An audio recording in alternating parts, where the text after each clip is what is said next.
नमस्ते दोस्तों, मैं हूं प्रदीप कुमार। आप देख रहे हैं डिजिटल मार्केट। वीडियो शुरू करने से पहले बता दूं, ये वीडियो एक एजुकेशनल पर्पज़ के लिए है। अगर आप स्टॉक मार्केट में कोई भी फाइनेंशियल इन्वेस्टमेंट करते हो, अपने फाइनेंशियल एडवाइजर से सलाह जरूर लें या फिर अपनी सोच समझ के साथ ही स्टॉक मार्केट में इन्वेस्टमेंट करें। अगर आपको स्टॉक मार्केट में कोई भी फाइनेंशियल लॉस होता है तो उसके लिए ये वीडियो रिस्पॉन्सिबल नहीं रहेगी। तो चलो दोस्तों, वीडियो शुरू करते हैं। दोस्तों, आज हम बात करने वाले हैं आयरकॉन इंटरनेशनल स्टॉक के रिटर्न के बारे में। देखा जाए तो ये stock infrastructure developers and operator sector से बिलोंग करता है। देखो, स्टॉक मार्केट में किसी भी स्टॉक में इन्वेस्टमेंट करने से पहले करीब आपको 4 बातें हमेशा ध्यान में रखनी चाहिए। सबसे पहली और इंपॉर्टेंट बात कि जिस स्टॉक में आप इन्वेस्टमेंट करने की सोच रहे हो, आखिर उस स्टॉक ने पिछले 5 सालों में अपने इन्वेस्टर्स को क्या क्या रिटर्न दिए हैं और कितनी ज्यादा वहां पे हमें गिरावट देखने को मिलती है। दूसरी सबसे इंपॉर्टेंट बात कि जिस स्टॉक में आप इन्वेस्टमेंट करने की सोच रहे हो, आखिर क्या वो स्टॉक शॉर्ट टर्म में ज्यादा प्रॉफिटेबल है या फिर लॉन्ग टर्म में ज्यादा प्रॉफिटेबल है। और तीसरी सबसे इंपॉर्टेंट बात कि जिस स्टॉक में आप इन्वेस्टमेंट करने की सोच रहे हो, आखिर वहां पे आपको शॉर्ट टर्म और लॉन्ग टर्म में आखिर कितने कितने टाइम ड्यूरेशन की होल्डिंग करने पे आखिर आपको स्टॉक से कितना रिटर्न या फिर लॉस देखने को मिलने वाला है। और चौथी सबसे इंपॉर्टेंट बात कि जिस स्टॉक में आप इन्वेस्टमेंट करने की सोच रहे हो, आखिर उस स्टॉक का होल्डिंग पैटर्न क्या बोलता है कि आपको स्टॉक में ट्रेड करना चाहिए या नहीं करना चाहिए। और यही चारों बातें आज हम आयरकॉन इंटरनेशनल स्टॉक को लेके डिस्कस करने वाले हैं। अगर आपने स्टॉक में कोई भी इन्वेस्टमेंट कर रखा है या फिर आप स्टॉक में कोई भी इन्वेस्टमेंट करने की सोच रहे हो, तो ये वीडियो आपके लिए काफी ज्यादा इंपॉर्टेंट होने वाली है, क्योंकि इस वीडियो में मैं आपको बताऊंगा आयरकॉन इंटरनेशनल स्टॉक के पिछले 5 साल के रिटर्न के बारे में, जहां पे एक अंदाजा आपके साथ शेयर करने की कोशिश करूंगा, एक आइडिया आपके साथ रखने की कोशिश करूंगा, एक पैटर्न आपको दिखाने की कोशिश करूंगा कि भाई ये स्टॉक शॉर्ट टर्म में ज्यादा प्रॉफिटेबल रहेगा या फिर ये स्टॉक लॉन्ग टर्म में ज्यादा प्रॉफिटेबल रहेगा, या फिर ऐसे कौन कौन से टाइम ड्यूरेशन है जहां पे आपको स्टॉक में भारी भरकम गिरावट और लॉस देखने को मिल सकता है, या फिर ऐसे कौन कौन से टाइम ड्यूरेशन है जहां पे आपको स्टॉक से भर भर के रिटर्न देखने को मिल सकता है। मैक्सिमम स्टॉक में आपको कितनी ज्यादा गिरावट देखने को मिल सकती है और मैक्सिमम स्टॉक में आपको कितना ज्यादा रिटर्न देखने को मिल सकता है। साथ में स्टॉक के होल्डिंग पैटर्न के बारे में भी बारीकी से जानेंगे कि भाई क्या स्टॉक में ट्रेड करना चाहिए या नहीं करना चाहिए। और इन सभी सवालों के जवाब आपको इस वीडियो में मिलने वाले हैं, तो वीडियो को पूरा जरूर देखें। तो चलो दोस्तों, वीडियो शुरू करते हैं। आई होप आपको यहां से काफी वैल्यूएबल इंफॉर्मेशन यहां पे आपको मिलने वाली है, तो वीडियो को पूरा जरूर देखें। तो चलो वीडियो शुरू करते हैं। दोस्तों, अगर बात करें आयरकॉन इंटरनेशनल स्टॉक के पिछले 5 साल के रिटर्न के बारे में, तो देखते हैं शॉर्ट टर्म में अलग अलग टाइम ड्यूरेशन की होल्डिंग करने पे आखिर स्टॉक से हमें कितना रिटर्न देखने को मिला और कितने गिरावट यहां पे हमें देखने को मिलती है। अगर स्टॉक में 1 वीक की होल्डिंग की बात करें तो एक हफ्ते में स्टॉक में करीब 4.5% से ज्यादा की गिरावट दर्ज हुई है।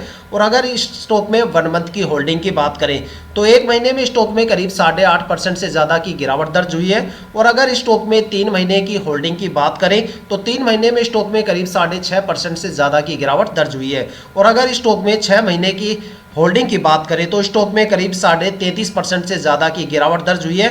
और अगर स्टॉक में 9 मंथ की होल्डिंग की बात करें तो 9 महीने में स्टॉक में करीब 9.5% से ज्यादा की गिरावट दर्ज हुई है। अब बात करने वाले हैं स्टॉक में लॉन्ग टर्म को लेके। देखते हैं लॉन्ग टर्म में अलग अलग टाइम ड्यूरेशन की होल्डिंग करने पे आखिर हमें स्टॉक से कितने गिरावट या फिर लॉस देखने को मिलता है। अगर स्टॉक में लॉन्ग टर्म में 1 ईयर की होल्डिंग की बात करें तो एक साल में स्टॉक ने करीब 14.25% के करीब एक अच्छा खासा रिटर्न गेन किया है। 2 साल की अगर होल्डिंग की बात करें तो 2 साल में स्टॉक ने अपने इन्वेस्टर्स का पैसा करीब 2.25 गुना से ज्यादा करके दिया है। यहां पे 238% से ज्यादा का रिटर्न स्टॉक ने 2 साल में दिया है। अगर स्टॉक में 3 साल की होल्डिंग की बात करें तो 3 साल में स्टॉक ने करीब 3.25 गुना से ज्यादा इन्वेस्टर्स का पैसा करके दिया है। देखा जाए तो 342% के करीब एक अच्छा खासा रिटर्न स्टॉक ने 3 साल में दिया है।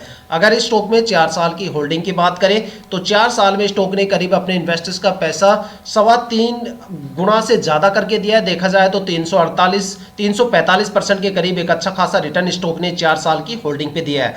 अगर स्टॉक में 5 साल की होल्डिंग की बात करें तो 5 साल में स्टॉक ने अपने इन्वेस्टर्स का पैसा करीब 3.5 गुना से ज्यादा करके दिया है। देखा जाए तो 387% का एक अच्छा खासा रिटर्न स्टॉक ने 5 साल में दिया है।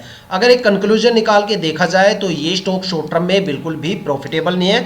और अगर बात करें स्टॉक के लॉन्ग टर्म को लेके तो लॉन्ग टर्म में ये स्टॉक काफी ज्यादा प्रॉफिटेबल है। अगर बात करें लॉन्ग टर्म के सबसे बेस्ट टाइम ड्यूरेशन की तो वो यहाँ पे 5 साल का टाइम ड्यूरेशन है, जहां पे स्टॉक ने एक अच्छा खासा रिटर्न दिया। देखा जाए तो 3 साल से लेके 5 साल तक का जो टाइम ड्यूरेशन है वहां पे स्टॉक ने 300 या 325% से ज्यादा का ही रिटर्न दिया है। अगर आप ये सोच के स्टॉक में इन्वेस्टमेंट करने की सोच रहे हो कि भाई 2 महीने 4 महीने 6 महीने स्टॉक से होल्ड करेंगे और एक अच्छा खासा रिटर्न यहाँ से गेन करके चले जाएंगे, तो ऐसी गलती बिल्कुल भी ना करें, क्योंकि इतने टाइम ड्यूरेशन के लिए ये स्टॉक बिल्कुल भी प्रॉफिटेबल नहीं है। यहाँ पे अगर आपको एक माइनर सा रिटर्न भी गेन करना है तो स्टॉक को कम से कम 1 साल के लिए तो होल्ड करना ही करना पड़ेगा, तब जाके आपको स्टॉक से एक अच्छा खासा रिटर्न देखने को मिलता है। लेकिन अगर आप स्टॉक में जितने लंबे टाइम ड्यूरेशन के लिए होल्ड करोगे उतना अच्छा खासा भर भर के रिटर्न आपको स्टॉक से देखने को मिलने वाला है। अगर एक कंक्लूजन निकाल के देखा जाए तो ये स्टॉक शॉर्ट टर्म में बिल्कुल भी प्रॉफिटेबल नहीं है, लॉन्ग टर्म में ये स्टॉक काफ़ी ज़्यादा प्रॉफिटेबल है। अगर आप स्टॉक में देखा जाए तो किसी भी टाइम ड्यूरेशन में एंट्री ले सकते हो, लेकिन एग्जिट करते टाइम मैं आपको ये रिक्वेस्ट करूंगा कि स्टॉक में आप जितने लंबे टाइम ड्यूरेशन के बाद एग्जिट करोगे उतना भर भर के रिटर्न आपको स्टॉक से देखने को मिलने वाला है।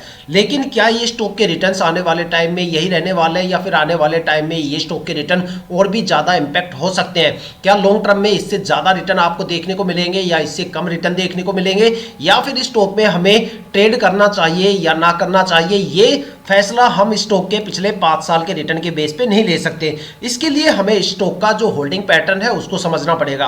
होल्डिंग पैटर्न काफ़ी चीज़ें डिफाइन कर देते हैं जिससे हमें पता चल जाता है भाई स्टॉक में हमें ट्रेड करना चाहिए कि नहीं। देखो यहाँ से हमें जो स्टॉक का रिटर्न है, रिटर्न का एक एस्टिमेशन मिल जाता है कि भाई मैक्सिमम स्टॉक में कितनी ज़्यादा गिरावट हमें देखने को मिल सकती है और मैक्सिमम स्टॉक से हमें कितना ज़्यादा रिटर्न देखने को मिल सकता है। लेकिन यहाँ पे डिसीजन लेना कि भाई स्टॉक में ट्रेड करना चाहिए या नहीं करना चाहिए, ये डिसीजन तो सिर्फ होल्डिंग पैटर्न को देख के ही लगाया जा सकता है। देखो, होल्डिंग पैटर्न को बताने से पहले मैं आपको होल्डिंग पैटर्न के बारे में कुछ बारीकियां आपको बता देता हूं जो शायद आपको नहीं जानते हो।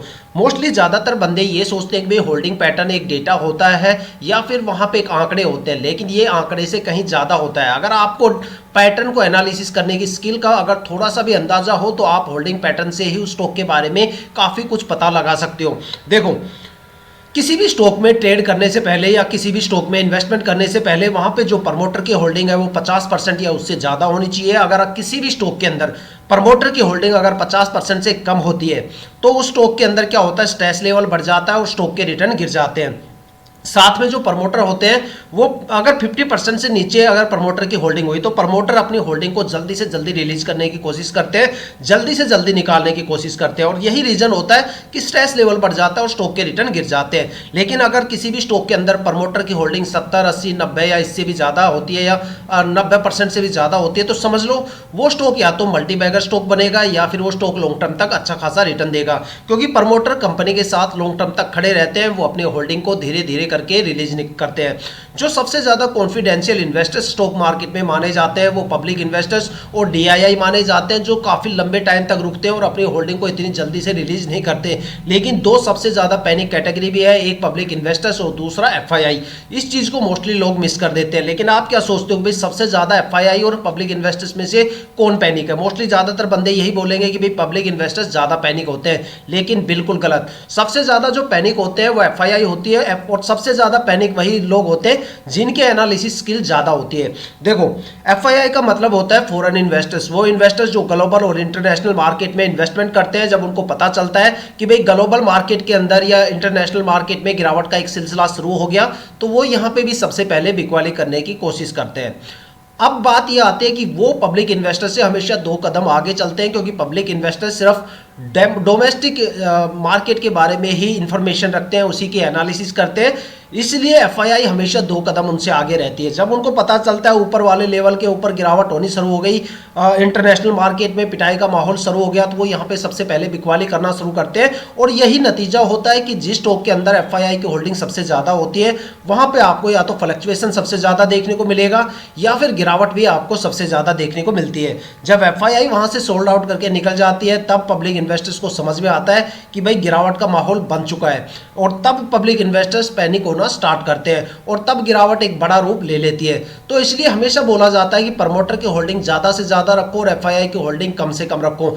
आपने कभी देखा होगा कि भाई स्टॉक मार्केट में 11:30 से लेकर 1:30 बजे का टाइम ऐसा होता है जहां पे सबसे ज़्यादा फ्लक्चुएशन देखने को मिलता है, क्योंकि वहां पे सबसे ज़्यादा एफआईआई की एक्टिविटी एक्टिव रहती है। और वो क्यों रहती है? क्योंकि मैंने पहले बताया कि एफआईआई का मतलब होता है फॉरेन इन्वेस्टर्स, और उस टाइम क्या होता है कि काफ़ी ज़्यादा फॉरेन मार्केट्स या तो प्री सेशन में चलती रहती है या पोस्ट सेशन उनके चलते रहते हैं, या फिर काफ़ी ज़्यादा मार्केट एक्टिव रहती है। इसी वजह से 11:30 से लेकर 1:30 बजे के टाइम में एफआईआई की एक्टिविटी सबसे ज़्यादा हाई होती है, और इसी वजह से जिस स्टॉक में एफआईआई की होल्डिंग ज़्यादा रहेगी उसमें फ्लक्चुएशन आपको सबसे ज़्यादा देखने को मिलता है। और अब देखने वाले हैं स्टॉक के होल्डिंग पैटर्न के पिटारे में, देखते हैं क्या निकल के आता है, यहाँ पे हमें ट्रेड करना चाहिए या नहीं करना चाहिए। सबसे पहले प्रमोटर की होल्डिंग चेक करते हैं 50% से ऊपर है कि नहीं।